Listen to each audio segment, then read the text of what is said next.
नमस्कार दोस्तों, स्वागत है आप सभी का ऑनलाइन अड्डा फर्स्ट यूट्यूब चैनल पे। इस वीडियो में हम बात करेंगे तमाम लेटेस्ट अपडेट के बारे में जो कि संबंधित है उत्तर प्रदेश शिक्षक पात्रता परीक्षा को लेकर। इसके अलावा टीजीटी, पीजीटी और भी तमाम भर्तियों की लेटेस्ट अपडेट के बारे में एक एक करके सारी जानकारी आप सभी को दी जाएगी। उससे पहले जितने भी अभ्यर्थी इस वीडियो को देख रहे हैं, वीडियो को लाइक कर दें, साथ ही शेयर कर दें और चैनल को भी सब्सक्राइब कर लें, जिससे कि आपको इसी प्रकार की जानकारी सबसे पहले मिलती रहे।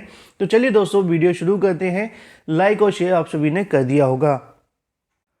दोस्तों, आगे बढ़ने से पहले अनअकैडमी लेकर आया है अनलॉक 20। अनलॉक 20 के अंदर बेनिफिट आपको ये मिलेगा कि 19 फरवरी से पहले अगर आप अनअकैडमी पर कोई भी प्लस सब्सक्रिप्शन लेना चाहते हैं, चाहे वो एसएससी, रेलवे, बैंक या फिर अगर बात की जाए टीचर वैकेंसी, टीईटी या किसी भी कोर्स से संबंधित यूपीपीएससी, यूपीएससी से संबंधित आप कोई भी कोर्स परचेस करना चाहते हैं और 19 फरवरी से पहले आप परचेस करते हैं, तो आप आर गौतम 10 लगाकर आप सभी को मिलेगा इंस्टेंट 20% का डिस्काउंट। याद है, ये सिर्फ 19 फरवरी तक लागू होगा। 19 के बाद आपको सिर्फ 10% का डिस्काउंट मिलेगा। तो अभी ऑफर को ग्रैब करने के लिए लिंक वीडियो की डिस्क्रिप्शन में दिया गया है। अभी लिंक पे क्लिक करें, आर गौतम 10 लगाकर प्लस सब्सक्रिप्शन आप किसी भी भर्ती के लिए लेना चाहते हैं अभी ले सकते हैं, जिसमें आपको मिलेगा इंस्टेंट 20% का डिस्काउंट। लिंक वीडियो की डिस्क्रिप्शन में है। शुरुआत करते हैं अपनी सबसे बड़ी अपडेट के बारे में, जिसको लेकर अभ्यर्थी काफ़ी लंबे समय से इंतजार कर रहे थे। यूपीटीईटी परीक्षा हो जाने के बाद से, जैसा कि आप जानते हैं कि पहले यूपीटीईटी की परीक्षा रद्द हो गई थी, उसके बाद से दोबारा परीक्षा का आयोजन करवाया गया। तो यहाँ पे पीएनपी की तरफ से जब कार्यक्रम घोषित हुआ था, उसके अंदर जानकारी दी गई थी कि आप सभी का जो परिणाम है वो 25 फरवरी को घोषित किया जाएगा। इसके अलावा आप सभी की जो आंसर की है वो 23 तारीख को जारी होगी।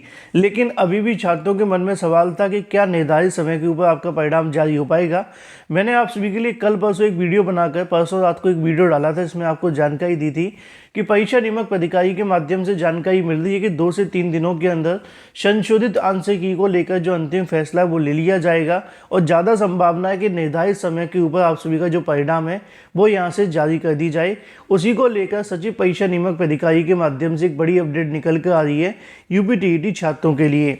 तो जैसा कि आप सभी यहाँ पे देख सकते हैं, यूपीटीईटी 2021 को लेकर 2 जानकारियां आप सभी को दी जाएंगी। पहली आप सभी के सामने आती है कि टीईटी परिणाम को लेकर अनुमति मांगी गई है। उत्तर प्रदेश शिक्षक पात्रता परीक्षा यूपीटीईटी 2021 के परिणाम को लेकर 25 फरवरी को घोषित होना है। उससे पहले सचिव परीक्षा नियामक प्राधिकारी के माध्यम से शासन को पत्र लिखकर यह जानकारी मांगी गई है कि विधानसभा चुनाव के दौरान क्या परिणाम जारी करना आचार संहिता का उल्लंघन तो नहीं होगा।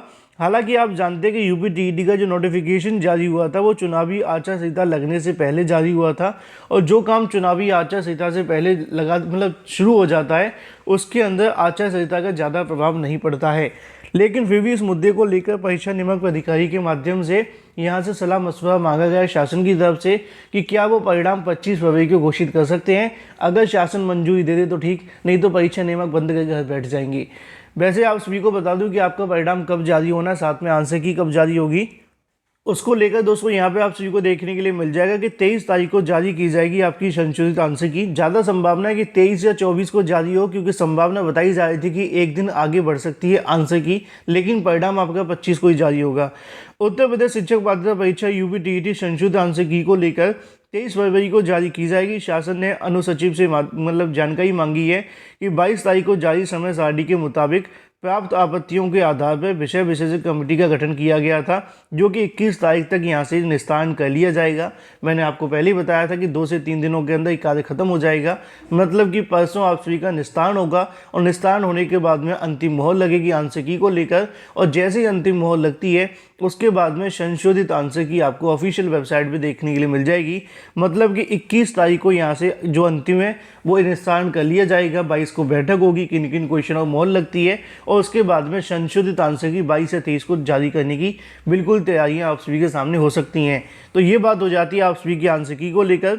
साथ ही आपका जो परिणाम जारी होगा वो 25 फरवरी को जारी कर दिया जाएगा। बाकी इसके बारे में यूपीटीईटी को लेकर और भी अलग अलग कई अपडेट, इसकी जानकारी आप सभी को समय समय पर मिलती रहेगी। वहीं दूसरी तरफ बात की जाए अपनी अगली अपडेट के बारे में, जो कि संबंधित है उत्तर प्रदेश में नई प्राथमिक शिक्षक भर्ती को लेकर। जैसा कि आप जानते हैं कि लगातार अभ्यर्थी नई प्राथमिक शिक्षक भर्ती का इंतजार कर रहे हैं, और ऐसे में कहीं ना कहीं चुनाव से पहले 97,000, कभी 51,000, कभी 75,000, तो कभी 70,000 अलग अलग भर्तियाँ देखने के लिए मिली थी। लेकिन किसी भर्ती का नोटिफिकेशन चुनावी आचार संहिता से पहले जारी नहीं हुआ। छात्रों ने कई अलग अलग पार्टियों से मांग भी की, छात्रों की मांग सुनी भी गई। अगर बात की जाए, कई आम आदमी पार्टी एसपी के माध्यम से या फिर अलग अलग पार्टियों के माध्यम से अपने घोषणा पत्रों के अंदर भर्तियों को लेकर बात की गई, कई सभाओं के अंदर भर्तियों को लेकर ऐलान किया गया। लेकिन ऐसे में कई अभ्यर्थी पिछले कई दिनों से जानने का प्रयास कर रहे थे कि नई प्राथमिक शिक्षक भर्ती का विज्ञापन अब कितने पदों पर जारी होगा। क्या 17,000 पदों पर भर्ती आएगी, या फिर 97,000 पदों पर भर्ती आएगी, या फिर कुछ और देखने के लिए मिलेगा। तो जैसा कि आप जानते हैं कि अलग अलग पार्टियों के सामने छात्रों की तरफ से जो मांग रखी गई थी वो तो 97,000 शिक्षक भर्ती की थी, अगर हम बात करें आम आदमी या फिर कांग्रेस की। लेकिन आप जानते हैं कि ज़्यादा बड़ी पार्टी चुनाव के अंदर जो है उन मुद्दों को लेकर अगर बात की जाए तो भारतीय जनता पार्टी मतलब कि योगी सरकार के माध्यम से तो भर्तियों को लेकर कोई ऐलान नहीं किया गया है। तो हो सकता है कि अगर उनकी सरकार बनी तो 17,000 पदों पर भर्ती आ जाए।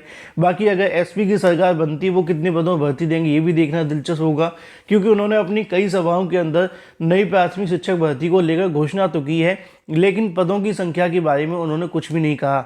हालांकि उन्होंने घोषणा पत्र के अंदर ये लिखा था कि शिक्षा विभाग के जितने भी पद खाली होंगे उतने पदों पर आपको भर्ती दे दी जाएगी। लेकिन 97,000 शिक्षक भर्ती को लेकर एसपी के माध्यम से भी ऐलान नहीं हुआ था। जैसा कि आप जानते हैं कि पदों की संख्या के बारे में अगर ऐलान किया जाता तो अभ्यर्थियों को ज़्यादा जानकारी मिलती। तो उत्तर प्रदेश के अंदर नई प्राथमिक शिक्षक भर्ती 17,000 पे होगी, 50,000 पे होगी या फिर 97,000 पर। अब ये 10 मार्च के बाद जब चुनाव के नतीजे आप सभी के सामने होंगे और किसकी सरकार बनेगी सब कुछ आप सभी के सामने स्पष्ट हो जाएगा। क्योंकि आप जानते हैं कि वर्तमान सरकार तो 17,000 पदों की घोषणा करके गई थी, लेकिन उन्होंने चुनावी आचार संहिता से पहले जब भर्ती का विज्ञापन नहीं निकाला तो उनकी सरकार बनने के बाद 17,000 से ज़्यादा की उम्मीद करना तो बेकार होगा। भले ही बाद में अभ्यर्थी धरना प्रदर्शन क्यों ना करें, क्योंकि आप जानते हैं कि जब चुनाव से पहले उन्होंने 17,000 नहीं निकाली तो चुनाव हो जाने के बाद 17,000 से ज़्यादा निकालने की संभावना नहीं होगी। हालांकि अगर कोई दूसरी सरकार आती है वो कितने पदों में भर्ती निकालेगी ये भी काफ़ी ज़्यादा महत्वपूर्ण होगा, क्योंकि किसी भी बड़ी पार्टी के माध्यम से रिक्त पदों को लेकर कोई घोषणा नहीं की गई है कि वो 97,000 पे निकालेंगे या 50,000 पे। हालांकि अगर बात की जाए एसपी के माध्यम से अपनी कई सभाओं में नई शिक्षक भर्तियों को लेकर लगातार घोषणा की जा रही है, लगातार नई प्राथमिक शिक्षक भर्ती वाले छात्रों को टारगेट किया जा रहा है। अब देखना दिलचस्प होगा कि 10 मार्च को क्या नतीजे आते हैं। बाकी आप सभी की राय क्या है कमेंट करके अवश्य बताएं, किसकी सरकार बन रही है जानकारी देना बिल्कुल ना भूलें। वहीं दूसरी तरफ बात की जाए अपनी अगली अपडेट के बारे में, जो कि संबंधित है चयन बोर्ड के माध्यम से जारी नोटिस को लेकर, जो कि संबंधित है टीजीटी पीजीटी को लेकर। उत्तर प्रदेश माध्यमिक शिक्षा सेवा चयन बोर्ड की ओर से जारी नोटिस के बारे में जानकारी आप सभी को दे दी जाए कि चयनित अभ्यर्थियों को लेकर संस्था आवंटन के लिए यहाँ से जो नोटिस है वो जारी कर दिया गया है। उत्तर प्रदेश माध्यमिक शिक्षा सेवा चयन बोर्ड की अगर बात की हिंदी प्रवक्ता के संशोधित परिणाम को लेकर 20 चयनित अभ्यर्थियों का जो आवंटन है वो कर दिया गया है। अभ्यर्थियों की अगर बात की जाए आवंटन जो यथावत रहेगा। चयन बोर्ड ने हिंदी प्रवक्ता 2021 के अगस्त माह में संपन्न कराई गई थी। इसके बाद जो परिणाम जारी किया गया था चयनित अभ्यर्थियों को आवंटन किया गया था, लेकिन लिखित परीक्षा के एक प्रश्न को लेकर यहाँ से कॉमन नंबर मिला और उसके बाद से कहीं ना कहीं अभ्यर्थी कोर्ट जब गए तो उनको यहाँ से राहत मिल गई। ऐसे में इन अभ्यर्थियों का जो अभी जो चयन है वो नहीं हो पा रहा था, इसी को लेकर चयन बोर्ड के माध्यम से इनका संस्था का जो आवंटन है वो किया गया है, जैसा कि आपको नीचे देखने के लिए मिलेगा। और इसको लेकर ऑफिशियल वेबसाइट पर भी नोटिस जारी कर दिया गया है। ज़्यादा जानकारी के लिए ऑफिशियल वेबसाइट चेक करना बिल्कुल ना भूलें। वहीं दूसरी तरफ बात की जाए अपनी अगली अपडेट के बारे में, सीटेट 2021 को लेकर सीटेट के बारे में एक के बाद एक नया नोटिस जारी किया जाए। रिजल्ट को लेकर हम कह सकते हैं कि मीडिया रिसोर्सेज के माध्यम से एक के बाद एक नई जानकारी दी जा रही है। पहले आप सभी को बताया जा रहा था कि 15 तारीख के बाद परिणाम घोषित हो जाएगा, लेकिन अब ये जो जानकारी है वो बिल्कुल सही तरीके से आप सभी के सामने आनी शुरू हो गई हैं और सीटेट के रिजल्ट को लेकर बार बार नई जानकारी आप सभी को देखने के लिए मिल रही हैं। कल भी मैंने आप सभी को 2 से 3 समाचार पत्र दिखाए थे जिसके अंदर आपको बताया गया था कि आपका परिणाम इस हफ्ते के अंत तक आने की संभावना है। तो वहीं दूसरी तरफ एक समाचार पत्र ने दावा किया था कि 21 तारीख को आपका परिणाम जारी होगा। एक बार फिर से आप सभी के सामने देखने के लिए मिलेगा कि सीबीएसई के माध्यम से सीटेट का जो परिणाम होगा वो 21 तक जारी किया जाएगा। और आज आप सभी जानते हैं कि 19 तारीख है, कल 20 तारीख है। उम्मीदें ज़्यादा है कि आप सभी का परिणाम 21 तारीख को जारी हो। अगर जारी होगा तो आज जारी हो जाएगा, अदरवाइज़ आप सभी का जो परिणाम होगा वो आपको 21 फरवरी को देखने के लिए मिलेगा। सीबीएसई के द्वारा सीटेट आयोजन को लेकर यहाँ से परीक्षा में शामिल अभ्यर्थी लगातार रिजल्ट का इंतजार करें और ऐसे में 15 तारीख संभावित तारीख बताई गई थी, लेकिन इस बार आप सभी के सामने जानकारी देखने के लिए मिली है कि सीबीएसई ऑफिस में संपर्क किया गया तो बताया गया कि कई शिफ्ट के अंदर जो क्वेश्चन है वो गलत देखने के लिए मिले थे, कई के अंग्रेजी से हिंदी अनुवाद के अंदर गलतियाँ हुई और इसके चलते यहाँ से कहीं ना कहीं जो मामला है वो लटक गया है। इसी के चलते आपका जो परिणाम है वो अभी तक जारी नहीं हुआ है। जानकारी जो मिल रही है आप सभी का परिणाम होगा वो 21 तारीख तक जारी हो सकता है। 21 का मतलब ये है कि 21 को भी आपका परिणाम जारी हो सकता है। तो ऐसे में आप सभी इंतजार कर लें, जो भी अपडेट होगी इस चैनल के माध्यम से लगातार आप सभी को मिलती रहेगी। वीडियो को लाइक कर दें, साथ ही शेयर कर दें और चैनल को सब्सक्राइब करना बिल्कुल ना भूलें। लेकिन भाई दूसरी तरफ बात की जाए 6800 को लेकर, साथ ही अगर बात की जाए 69,000 के बारे में, जैसा कि दोस्तों आप सभी जानते हैं कि 6800 को लेकर कल की तारीख में आपको सुनवाई देखने के लिए मिली। वहां पे आप सभी को बताया गया था कि 69,000 को लेकर कोर्ट की तरफ से क्या आदेश दिया गया, जिसकी जानकारी मैंने आप सभी को कई वीडियोज़ के माध्यम से दे दी है।